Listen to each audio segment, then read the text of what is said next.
Back to my channel. I hope everyone had a good weekend. My weekend was great. Didn't do too much of anything, just relaxed around the house with family.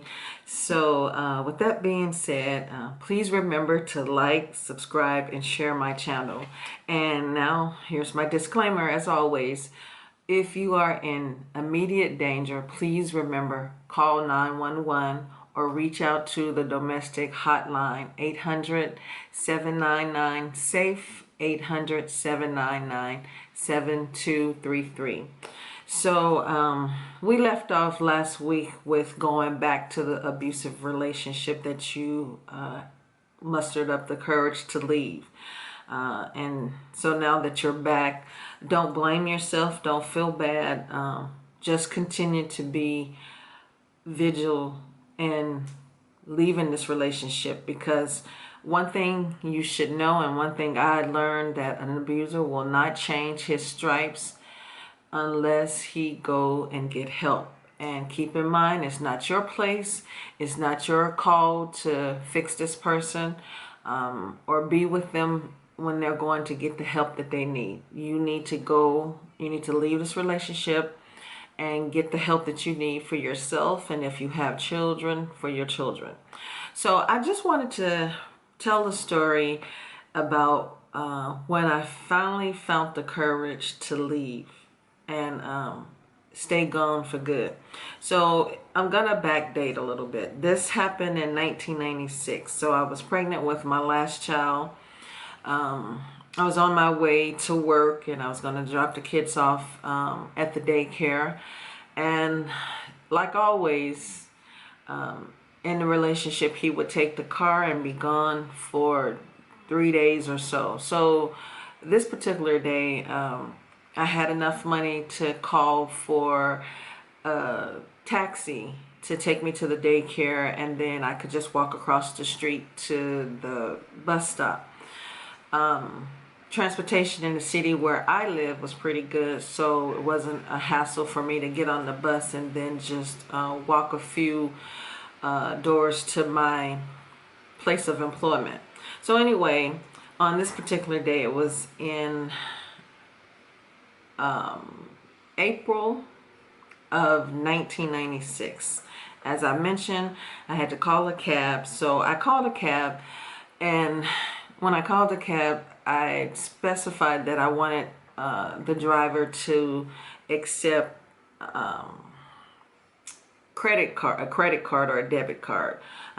In my city, sometimes they would only want to accept the cash, and a lot of at that time, a lot of taxis were not set up to accept debit cards. So anyway, I called and made that request. The cab came, and when I was getting ready to come out, the guy said to me that he didn't accept credit cards. And I thought that was odd, because that was one of my requests. So I said, well, then I can't use you because I don't have any cash on me. And I said, I specifically request that dispatch send me someone that would accept the credit card. So he sat there for a moment, and all the time, while he's sitting there, Spirit was telling me, just let that one go, call another cab, and then so I said, okay, that's okay, just go, I'll make another call. So he came back and said, I can accept it and I'll take it. So at this point, I said, okay, because I was anxious to go ahead and drop the kids off so I could get to work, and my older kids wouldn't be late for school because the bus would come to the daycare and pick them up.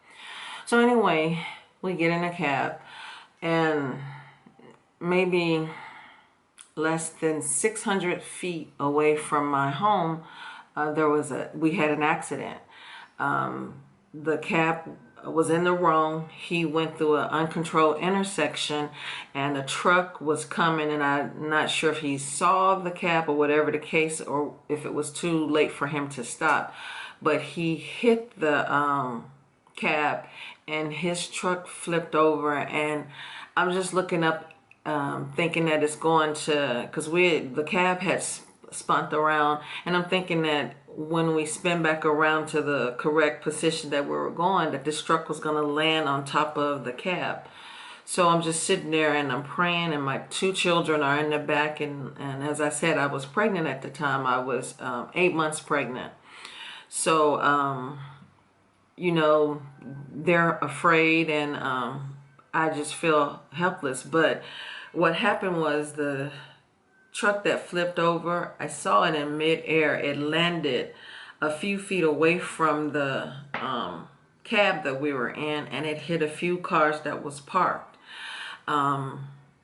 The most amazing thing that I saw, and I know this was also from adrenaline from the guy who was in the truck, he got out and he walked away from the truck, and he had blood on his face, but I just assumed that he was, it was the worst accident ever because he was upside down.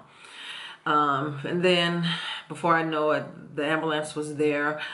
I started to contract. My children were complaining because one of the kids hit their face, and his nose was hurting, and the other one, she hit her shoulder. So other than that, there was no blood, but I started to go into labor. I wasn't sure how to reach my ex at the time, but I called his place of work once we got situated. They took us into the hospital, and they wanted to check us out. So an ambulance came and took us. So I called, and luckily, to my surprise, he was at work. They was able to let him know what happened, and he shortly came down there. So because this accident was caused by the taxi driver, I was able to file a lawsuit. And we all know that, when you have an injury and you do the lawsuit, you have to go through this long process, and sometimes it can take years or so for it to be settled. So anyway, now let's fast forward to 1999. Because of the accident,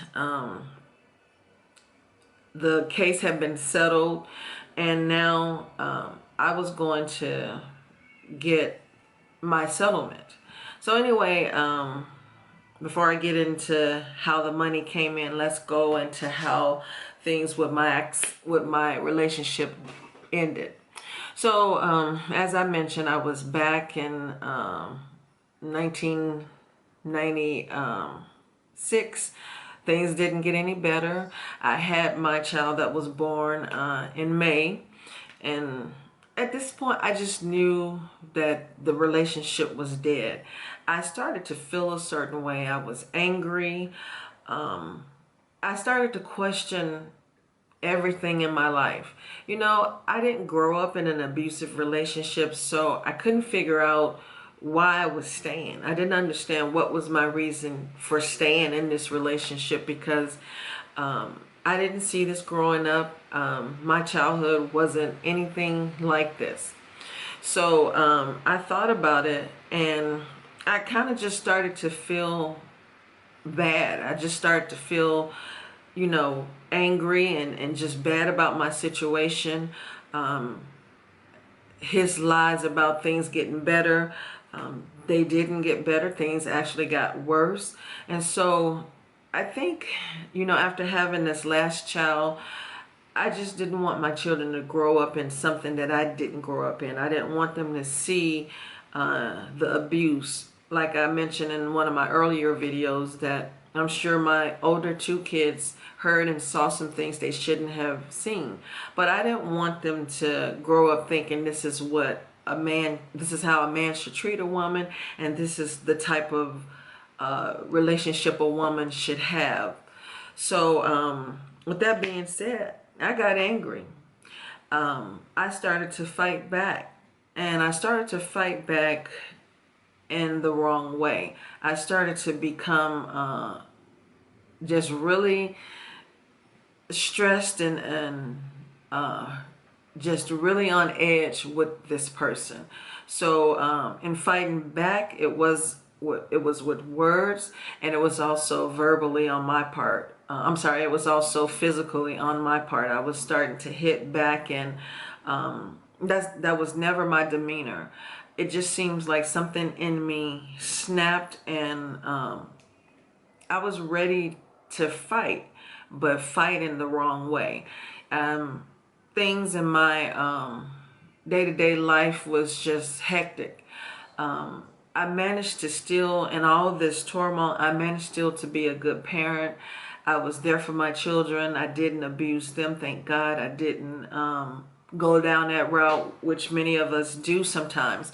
But I just wanted to get him back. That was my thinking. I'm going to make him pay for all of the stress and everything that he's done to me. And I just wanted to get him back. So that was my plan. You know, every time he did something, I was fighting back. And you know that only can end up into somebody losing their life. So one day, it was the end of the week. I'll never forget this. It was May 15th, and it was on a Friday, and this was in 1998. This is my mother's birthday. I just was sitting on the couch. He had left because it's Friday, and I was glad that he was gone. You know, I was so glad. But the kids were in bed, and I was just going to sit there and just, you know, chill and watch TV or whatever the case may be. All of a sudden, I just started thinking about how my life had been so far, and I just thought about some of the dangerous roads that I was starting to go down, and some of the things that I had planned and wanted to do, and almost felt comfortable in doing that. I was just sitting there, and I just said a prayer, because I knew at this point I just couldn't do what I was planning to do. I couldn't live that life. I couldn't make my children parentless. So I just said to God, I said, Lord, I said, I'm tired. I said, please remove me from this relationship. I said, I need your help. I don't have anyone.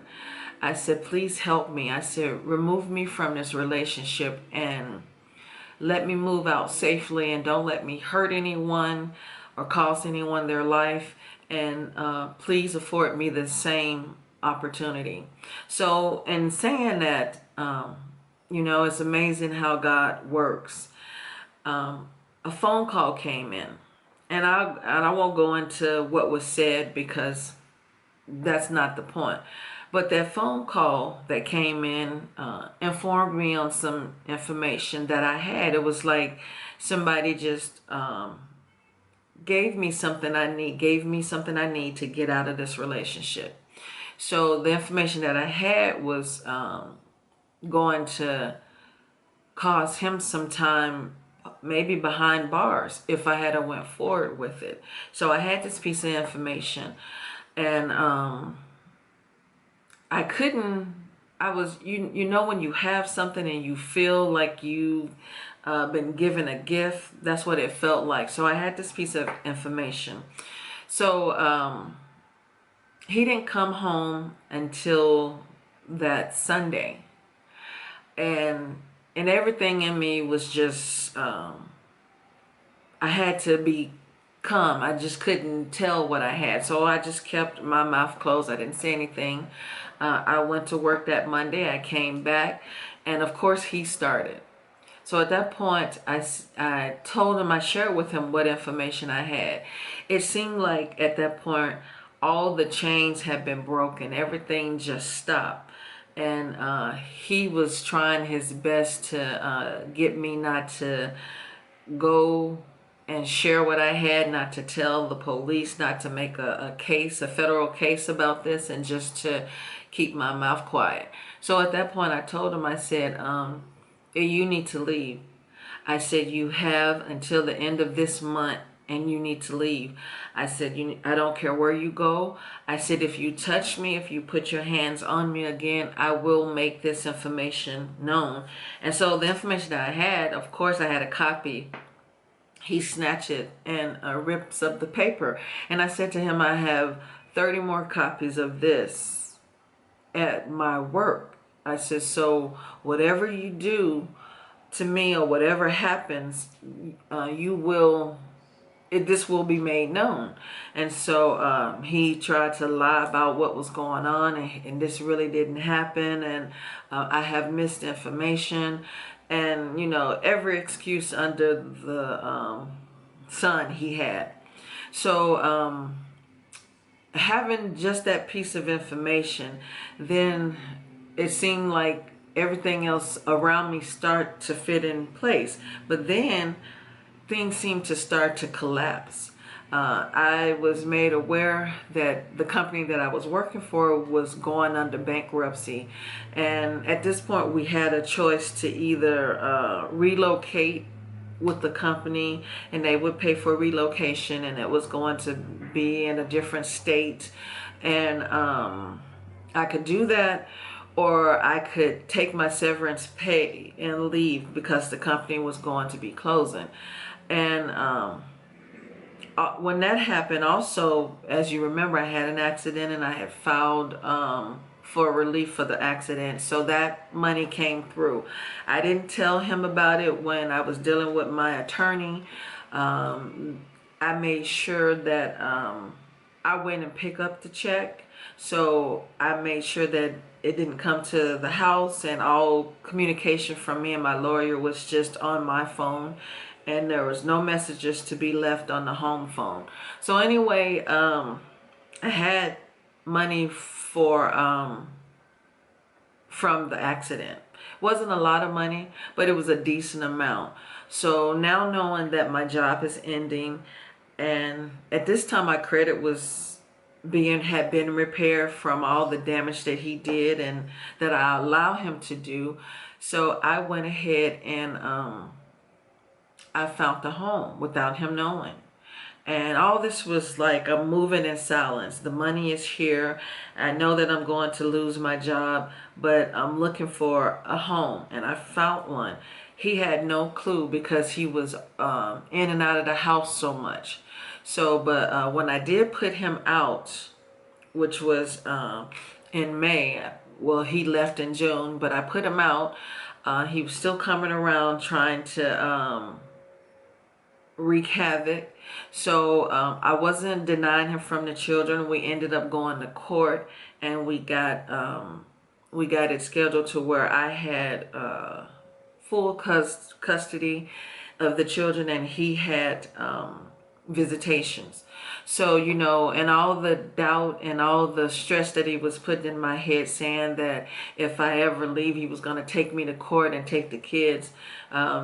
It didn't matter, because I knew that I was being God divinely. So I kept on moving, and things started to happen for me. I actually found the place.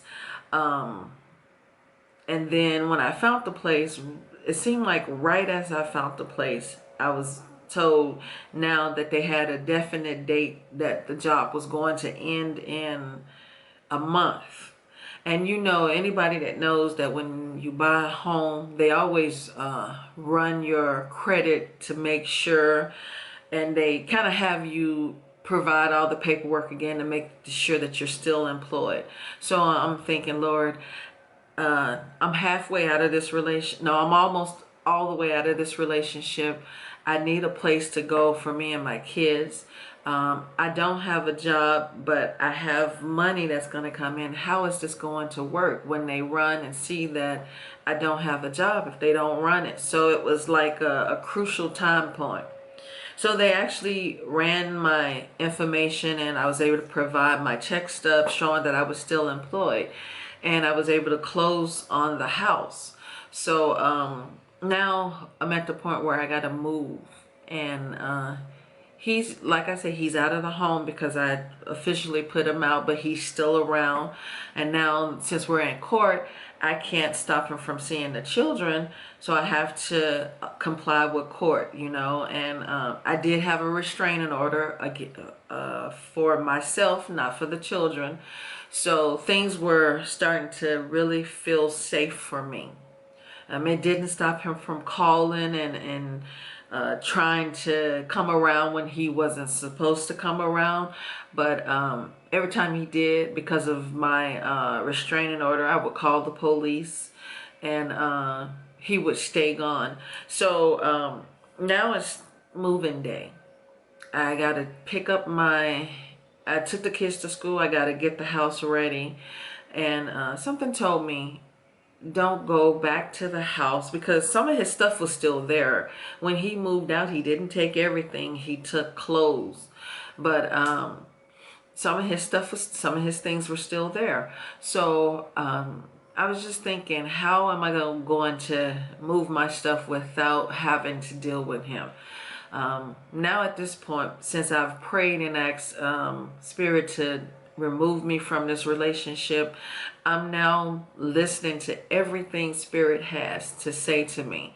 So Spirit told me, take a male friend with you. He won't do anything. So I was able to take a friend. He helped me move into my place, and things was situated with that.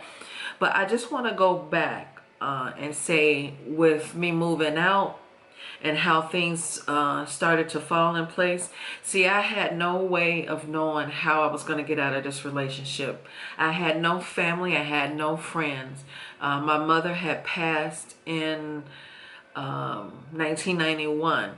So in her passing, before she passed, she tried to get me to move back home with her. She told me that he was not the one for me, and that she was going to pray that God keep me through this, because I was going to really go through some things. So as I mentioned, I had no friends or no family that was listening or trying to help me. People seem to think, oh, you're in this relationship because you want to be. I wasn't there because I wanted to be. I was there for the reasons that I mentioned. I was fearful, and I was thinking that I could fix things for him, which it never did work out. But everything started April of 1996, when I had that accident. And then it ended on my mother's birthday, May 15, 1998. So when I say everything started, because I couldn't see what was going on, I felt despair. I felt like I had no way out. As soon as I called upon God, as soon as I just gave it up, and I gave it up to him on May 15th, things started to fall in place. The money after May 15th, the money came in from the accident. So that was a big enough amount of money for me to move, enough money for me to put a down deposit on the house that I moved into, and be okay, since my job was ending for a few months. And of course, I applied for unemployment, and I had a servants package. So I didn't know how I was going to get out of this.